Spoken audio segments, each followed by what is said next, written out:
Hello and welcome to News Central Now this hour with me, Blessings Mosugu. The headlines.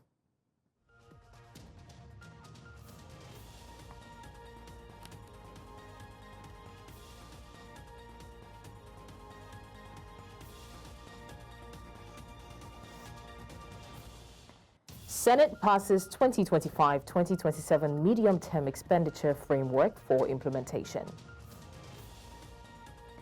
Rowdy session in House of Representatives over tax reform bills. Namibia elects first female president amid controversy. We've got the details in a moment. Let's start now by telling you that a significant diplomatic meeting that highlighted the strengthening ties between two of Africa's largest economies has been held in Cape Town. The 11th binational meeting focused on enhancing cooperation in investment, in trade, and bilateral engagement. And this high-level gathering brought together key stakeholders from both nations, including government officials, business leaders, as well as dignitaries, all aiming to deepen their collaborative efforts and bolster economic growth. Let's take more information on this by Bongani Ziziba, who gives us a story. As Nigeria seeks to enhance its status on the world stage, South Africa's commitment to nurturing this partnership underscores the spirit of African unity. In a world where economic challenges loom large, two giants of Africa have come together to forge a path to progress. These sister countries, united by a shared vision, they are embarking on a journey of cooperation and mutual growth. President Bola Tinubu of Nigeria and President Cyril Ramaphosa of South Africa in an important meeting that transcends mere diplomacy. This is a gathering of leaders with a mission to strengthen the trade, economic and cultural ties that binds their nations. Fundamentally, South Africa and Nigeria must further expand investment between the two of us, as well as trade. We must fully explore the respective strengths and capabilities between the two countries. We must ensure that the spirit of the collaboration and cooperation between our two leading countries in Africa will intensify and deepen under our leadership of our respective nations. This is not a matter of choice, but of destiny that include an historical responsibility that will hold the African people. The roots of this partnership runs deep. For years, South Africa has stood with Nigeria, particularly within the Western African context. Both countries realize that their shared future depend on political and economic integration, fostering resilience against global uncertainties. In this regard, they welcome the significant investments of South African companies in Nigeria and encourage corresponding Nigerian investments in the South African economy. The leaders recognize the need for the two countries to create an enabling business environment in both countries. President Tinubu signaled a commitment to harnessing the potential of their combined economies. With you and I working together, I believe we can defeat and tame the turbulence around us. I will win, I promise. Meanwhile, this meeting comes at the height as South Africa launches the G20 presidency. President Ramaphosa also pledged to support Nigeria in its quest to join the bloc. And Nigeria will be keenly supported by us because we've been a member of the G20 as a lone voice for the longest time. As Africa stands at the crossroads of opportunity, South Africa and Nigeria are forging their path together, unlocking potential and fostering a future defined by collaboration. In Cape Town, for News Central, Bongani Ziziba. Now, the Nigerian Senate has approved the Medium-Term Expenditure Framework with a total spending of 47.9 trillion naira and a new borrowing plan of 9.22 trillion naira, which includes both domestic and foreign borrowings. This followed the presentation of a report by the chairman of the Joint Committees on Finance and National Planning and Economic Affairs presented by Senator Musa Sani. And the highlights of the approved recommendations of 2025 to 2027 MTF-SP include approval of a projected framework with an exchange rate of 1,400 naira to a dollar, the oil prices of $75, $76.2, and $75.3 per barrel for 2025, 2026, and 2027 respectively. Now, during the debate, lawmakers demanded a reduction in the petrol prices against the backdrop of the commencement of the Port Harcourt refinery. The Senate tasked its committees on finance and petroleum and gas to investigate allegations of withheld funds by the NNPC, including 8.48 trillion naira in petrol subsidies and $2 billion, which is 3.6 trillion naira, in unpaid taxes. Revenues and expenses, the 2025 Federal Government of Nigeria budget proposed spending stands at 47.9 trillion, of which 34.82 trillion was retained. New borrowing stood at 9.22 trillion, which constitute both domestic and foreign borrowings. Debt service was valued at 15.38 trillion. Pensions, gratuities, and retirees' benefits stood at 1.443 trillion, and fiscal deficit at 13.08 trillion be approved. Capital expenditure is projected at 16.48 trillion, which is exclusive of transfers. Statutory transfer stands at 4.26 trillion. Sinking fund is projected at 430.27 billion, also be approved.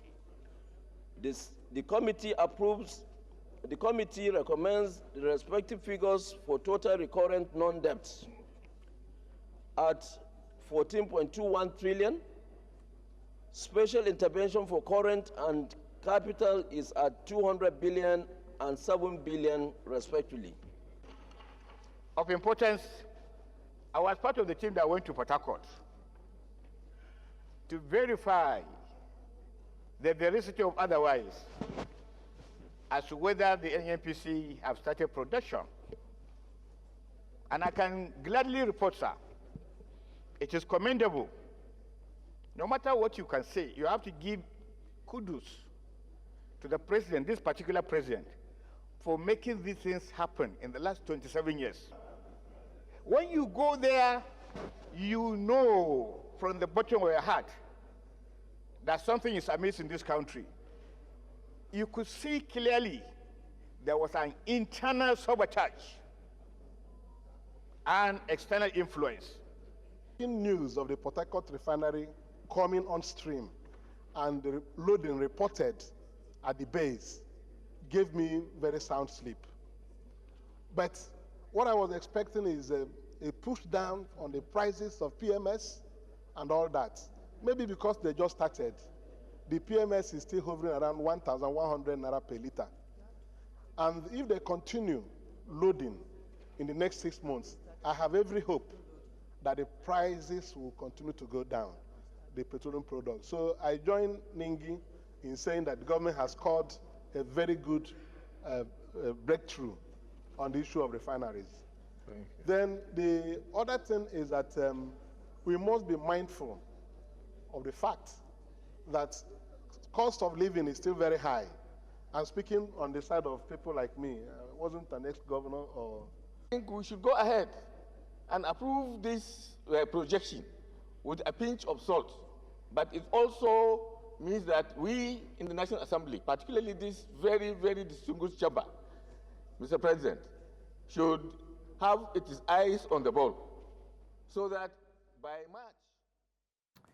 Meanwhile, a few weeks after presenting the 2025 budget estimate to the Delta State House of Assembly and its subsequent passage by the House, the Governor Sheriff Oborevwe has sought to a realignment of the 2024 supplementary bill of 30 billion naira before the House.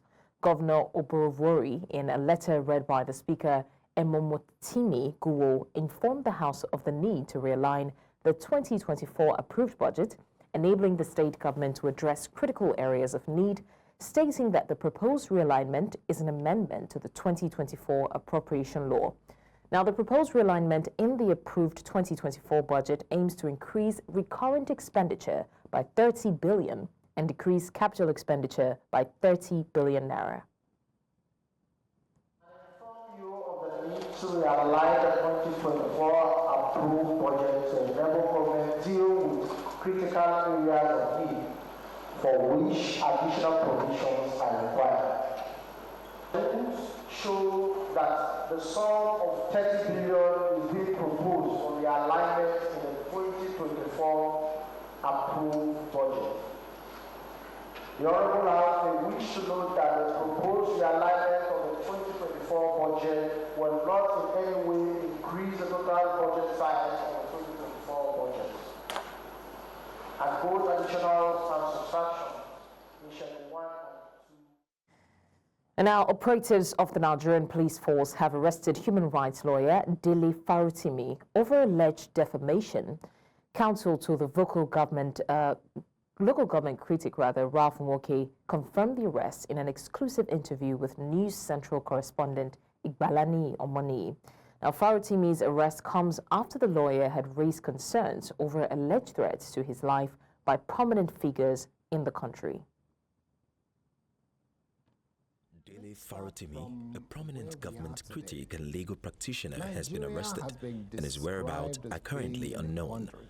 This development comes after several reported attempts to abduct him, including an incident in November.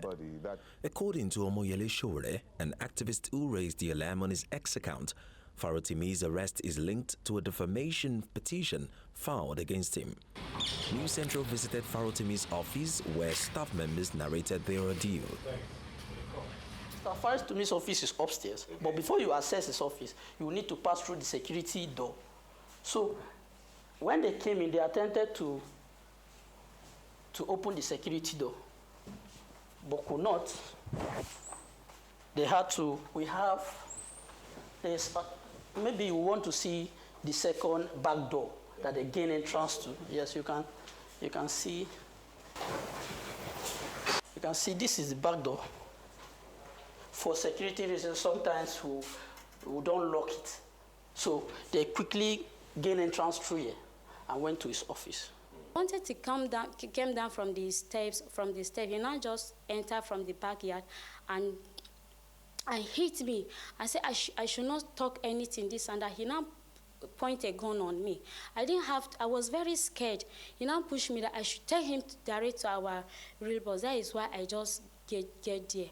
As I just get there, he was slapping me, maltreating me, that let my boss bring his safe, so that if not, they would deal with me here. Then my boss was very scared that he don't want anything to hurt me. He now stand up and say, okay, let them take everything that they need. They insisted that if we insist on knowing where they're taking him to, they were going to gun us down. Ralph Nwoke, the managing partner of DF Legal and Farotimi's counsel, has spoken out about the petition and Farotimi's whereabouts. Legal actions are currently underway. These guys came in and they took all our devices. I have no way of communicating. I don't have any devices. Including your phone? Yes, they took my phone. The guy threatened to shoot me. He threatened to shoot me and took my phone and the devices of all my staff. Every one of my staff members. Every staff member here, their devices were taken. Right? Even up to. And I would understand maybe their concern. Concern was that maybe somebody's recording or anything. But even the cleaner had what you call the balasa phone. I think that's what they call the button phone. They took it from her. Well, what will you be doing now as a legal representative? Yeah, so we're in court, like I said. We're in court. We filed a fundamental human rights application before the Lagos State High Court. We are trying to get further information on what has happened today. I don't have a lot of information. Meanwhile, the Ekiti State Police Command has confirmed the arrest as reported on Showore's X account, but in a twist reaction, Adegoke Fayode, the AIG Zone 2 Lagos, claims he is not aware of the arrest. The incident has sparked concerns, and News Central continues to follow the developing story.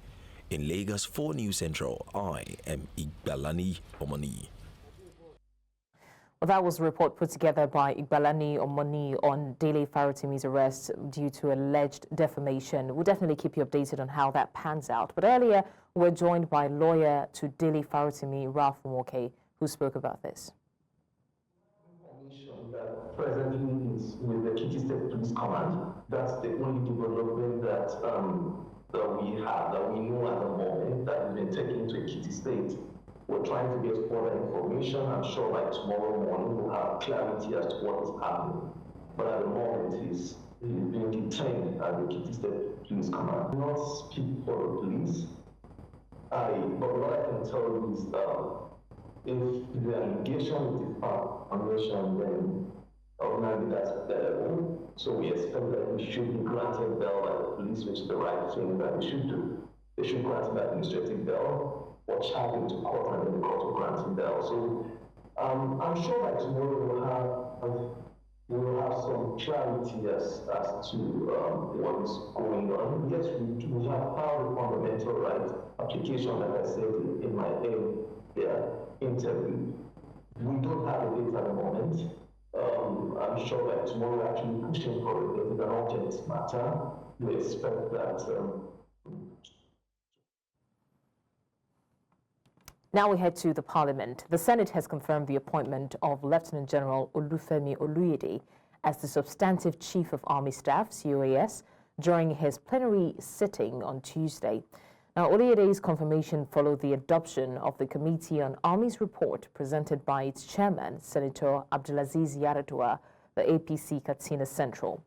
Lieutenant General Oluyede was appointed to act as the Chief of Army Staff following the illness and subsequent death of Lieutenant General Taoreed Abiodun Lagbaja. Yaradua informed the senators that Oluyede demonstrated an in-depth understanding of the nation's security challenges and solutions. The lawmaker noted that Oluyede impressed the committee with his high level of understanding, achievements, and excellence as outlined in his credentials. Nigerian Army, having diligently and meticulously conducted the screening of the nominee according to the Constitution, and being satisfied with his conduct, competence, experience, and educational qualification, hereby recommend to the Senate of the Federal Republic of Nigeria as follows: that Lieutenant General Olufemi Oluyede be confirmed as the Chief of Army Staff, having successfully undergone the screening process of this committee. Distinguished colleagues, will the Senate confirm the nomination of Lieutenant General Olufemi Oluyede for appointment as Chief of Army Staff? Those in support of the confirmation say aye. Those against say nay. The ayes have it. Let's still stay with the Parliament for a bit. A tense session unfolded in the House of Representatives on Tuesday as Akin Rotimi, the Chamber spokesman, declared support for President Tinubu's tax reform bills. Now, representing Ekiti State, Rotimi stated his caucus unanimously endorsed the controversial bills, sparking loud protests from lawmakers. Repeated attempts by Speaker Tajuddin Abbas to restore order failed, forcing Rotimi to withdraw his remarks. Now, Abbas clarified that Rotimi was expressing a personal opinion and urged lawmakers to focus on the substantive matter. Separately, Kano lawmaker Tijani Gali accused Deputy Spokesman Philip Agbese of misrepresenting opposition to the bills and called for his resignation. The matter was referred to the Ethics and Privileges Committee for investigation. Please. He was just taken on a light note. Please, let us not take it serious. Colleagues are back. Please, I beg you. Mr. Speaker, I rise on behalf of Honorable Boma Goodhead. Mr. Speaker, I rise on behalf of Honorable Boma Goodhead.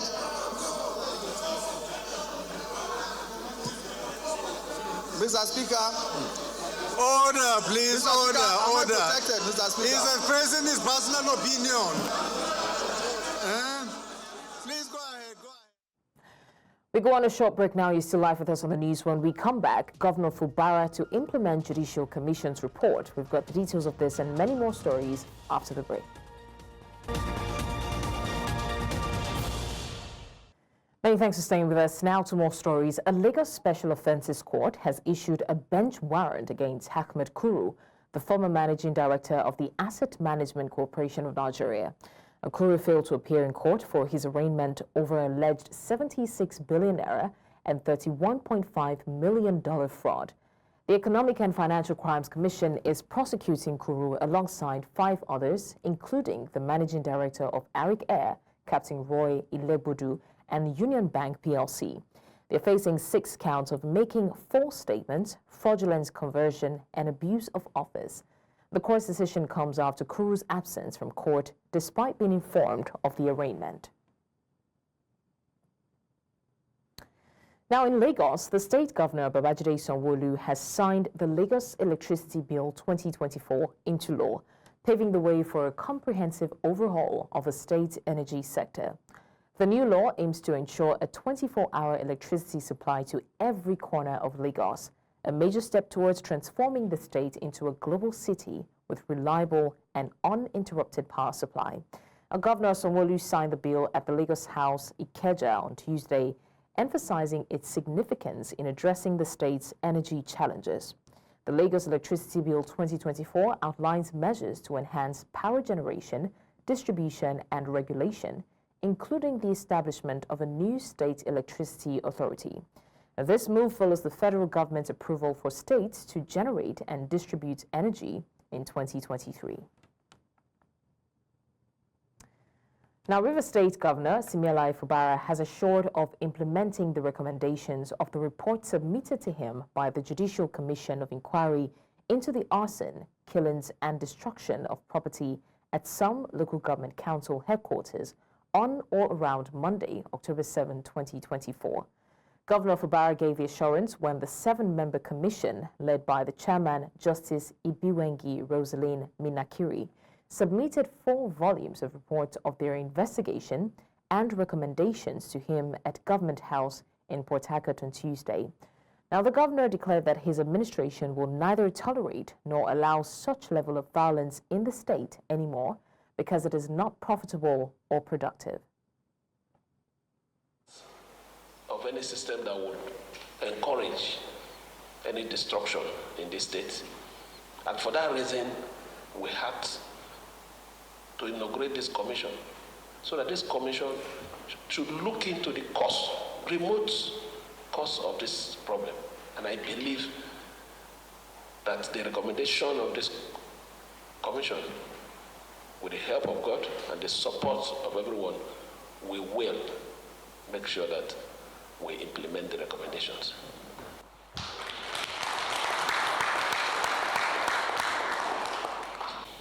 We are going to take it to the next stage.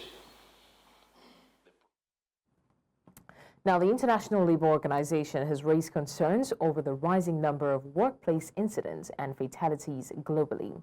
Speaking at an Occupational Safety and Health Summit, which held in Nigeria's capital, Abuja, the country director of the ILO says that its 2023 report reveals that over 3 million workers die annually from occupational accidents and diseases. Our correspondent Joshua Imarayi reports. It was the maiden edition of the Occupational Safety and Health Summit organized by the Federal Ministry of Labour and Employment in collaboration with the International Labour Organization. The event, which held in Nigeria's capital Abuja, brought together government officials, labour unions, and safety experts to chart a path towards improving occupational safety and health standards in the country. Speaking at the event, Nigeria's Minister of State for Labour and Employment says that there is a need to address critical challenges affecting occupational safety and health in the country. Currently, Nigeria faces significant challenges in occupational safety and health, ranging from inadequate safety standards to limited awareness, creation, and training. Unreported industrial accidents, occupational diseases, weak legislation, and policy enforcement.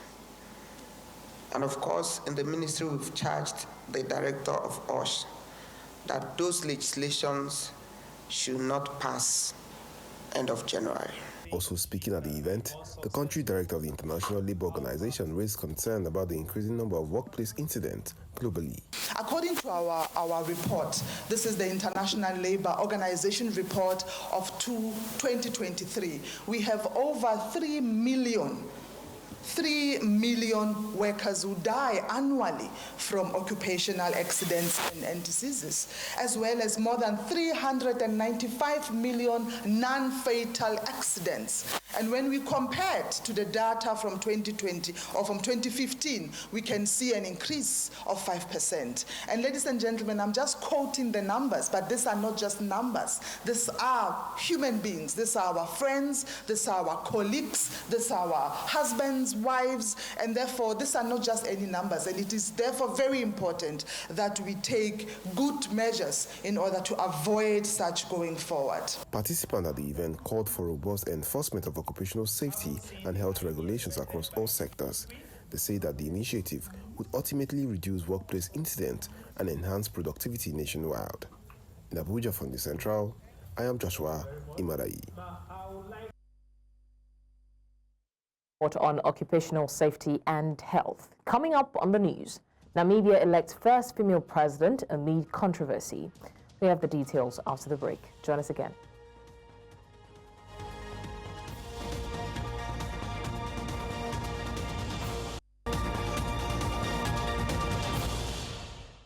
You're still live with us on News Central now. We continue in West Africa, where as Ghanaians prepare to go to the polls to elect their next leader of the West African country on the 7th of December, the vice presidential candidate of the Movement for Change, Kwame Owusu-Danso, has expressed confidence in the people to make the right decision and vote in candidates with the country's best interests at heart.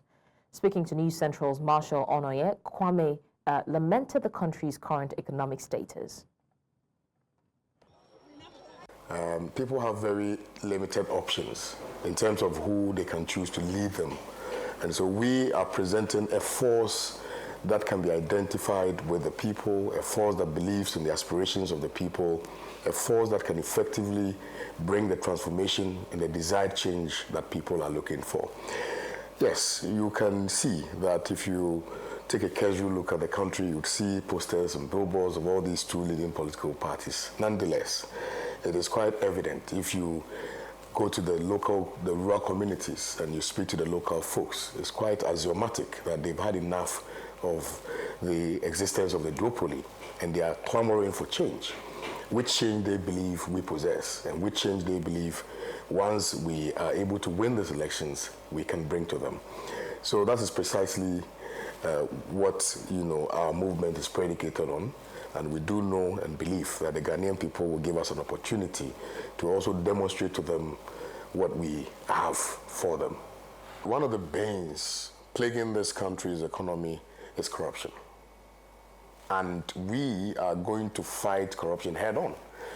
If you look at what we are presenting what we have described as the Great Transformational Plan.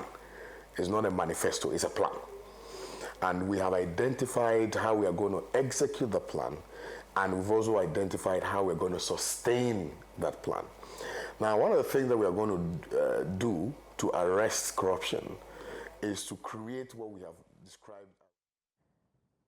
Now, Ghana's presidential election takes place on Saturday, with former President John Mahama making a third bid for the top job. Mahama, who served as president from 2012 to 2017, is running against Vice President Mahamudu Bawumia. Both candidates hail from northern Ghana, adding significance to the region's vote. Mahama has promised economic recovery, a lean government, and anti-corruption reforms.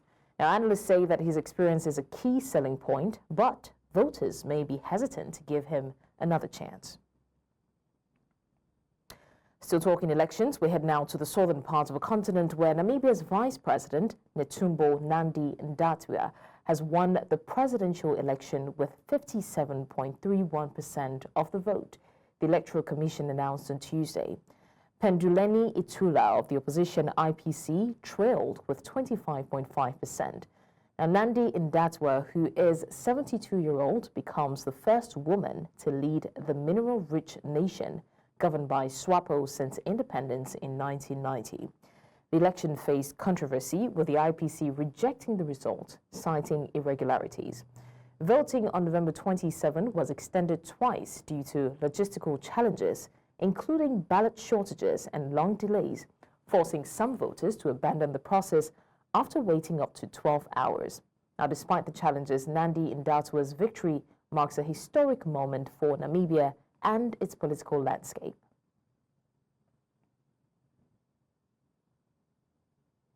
And still ahead, United Nations seeks $47 billion for aid in 2025. The details after the break. Join us again.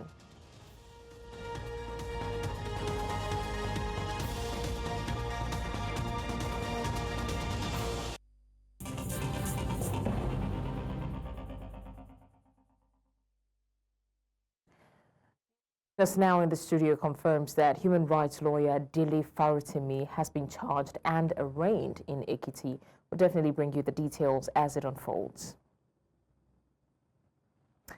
Now to more stories. The United Nations has appealed for over $47 billion to provide vital aid next year. Now, this comes in the wake of surging conflict and the climate crisis around the world. According to the agency, escalating conflict and the prolonged effects of climate change will leave hundreds of millions of people in need.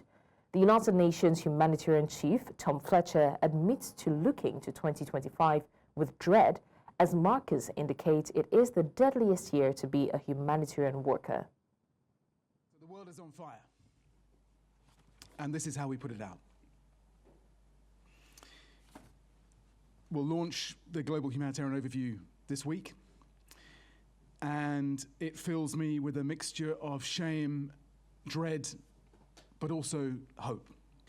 The reality is, as you know well, that we are dealing with a polycrisis right now, globally, and it is the most vulnerable people in the world who are paying the price. We are dealing with the impact of conflicts, multiple conflicts and crises, of longer duration and of more intense ferocity.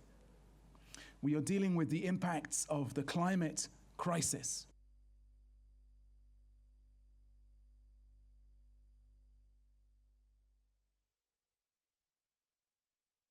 More stories. South Korean President Yoon Suk-yeol faces impeachment and resignation demands after his failed attempt to impose martial law. The country woke up to turmoil on Wednesday after President Yoon surprisingly imposed martial law, only to have 190 lawmakers vote against it, and then abruptly reverse the decision. Now, South Korea's main opposition Democratic Party condemned Yoon's initial martial law declaration as insurrectionary behavior, raising concerns about South Korea's democratic stability given its history of authoritarian leaders until the 1980s. Now, opposition lawyers have begun impeachment proceedings, while protests have stormed the streets demanding the president's arrest. Now, South Korea's largest labor union, the Korean Confederation of Trade Unions, has vowed to go on an indefinite strike until President Yoon Suk-yeol resigns.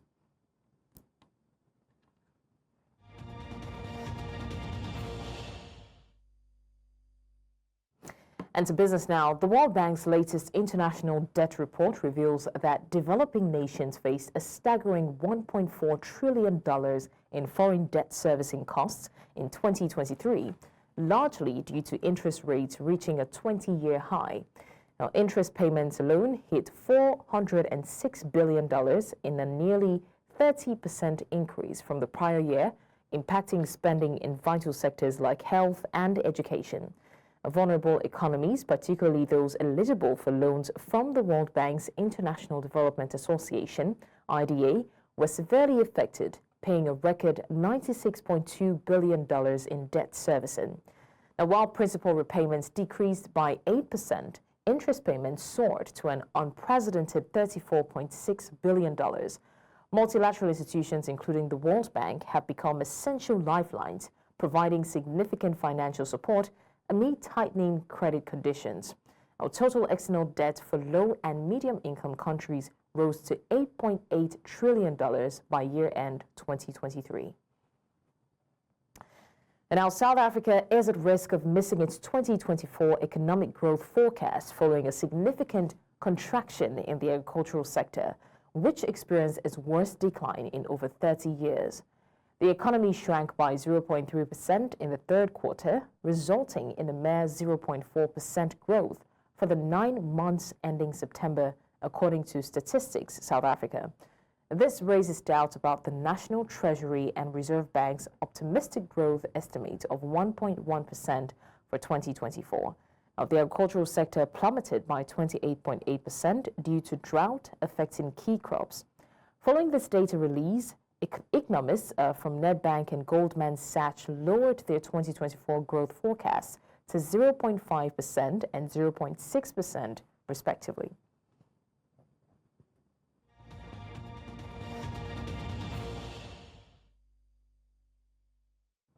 And to sports now, Taj Marine Handball Club faced the first defeat of the season on Tuesday, falling to safety shooters on Day 7 of the Nigeria Handball Premier League 2024 Phase 2 in Lagos. Now, safety shooters capitalized on a tactical weakness in Taj Marine's game, which had been exposed during their narrow win against Kano Pillars the previous day. The shooters delivered a hard-fought 27-24 victory over the league leaders. This loss marks the end of Taj Marine's 15-match unbeaten streak this season. Although they remain at the top of the standings, they must avoid further defeats to secure their first-ever Handball Premier League title.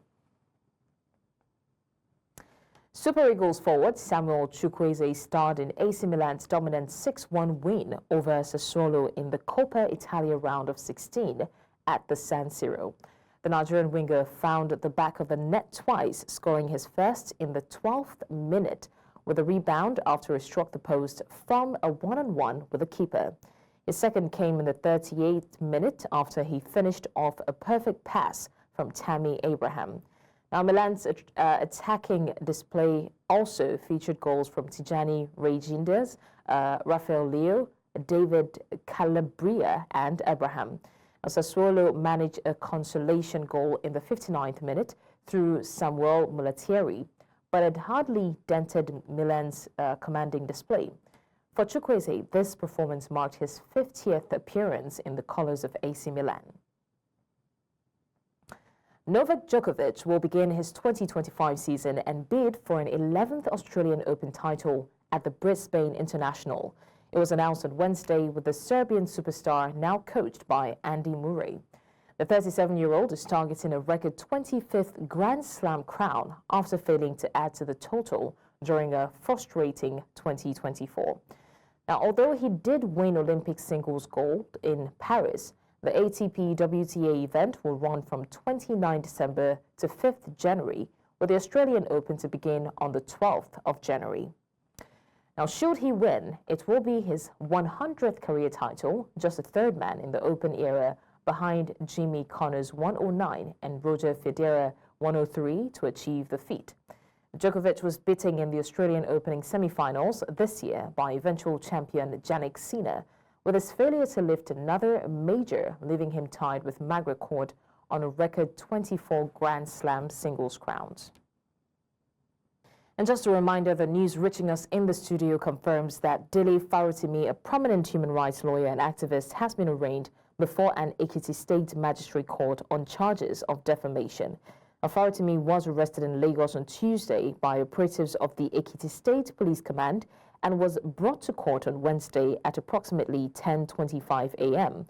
The charges against Farotimi stem from allegations that he defamed the character of Are Afe Babalola, a renowned legal luminary and founder of Afe Babalola University, in his recently published book titled Nigeria and Its Criminal Justice System. The book allegedly contains statements that malign and defame Babalola's character, leading to a 16-count charge against Farotimi. Now, Farotimi's lawyer has confirmed that he was not granted bail. The Ekiti State Police Command has also confirmed Farotimi's arrest, stating that he was apprehended after failing to honor previous requests for questioning. The court has adjourned the case until the 10th of December. Well, that's all we have on the news at this hour. But before we go, let's take another look at some of our major stories. We did tell you that Senate passes 2025 to 2027 Medium-Term Expenditure Framework for implementation. We also said rowdy session in the House of Representatives over tax reform bills. And finally, we mentioned that Namibia elects first female president amid controversy. You can watch News Central live on DSTV, channel 422, StarTimes, channel 274, Avo TV, and YouTube. Many thanks for watching. I'm Blessings Mosugu.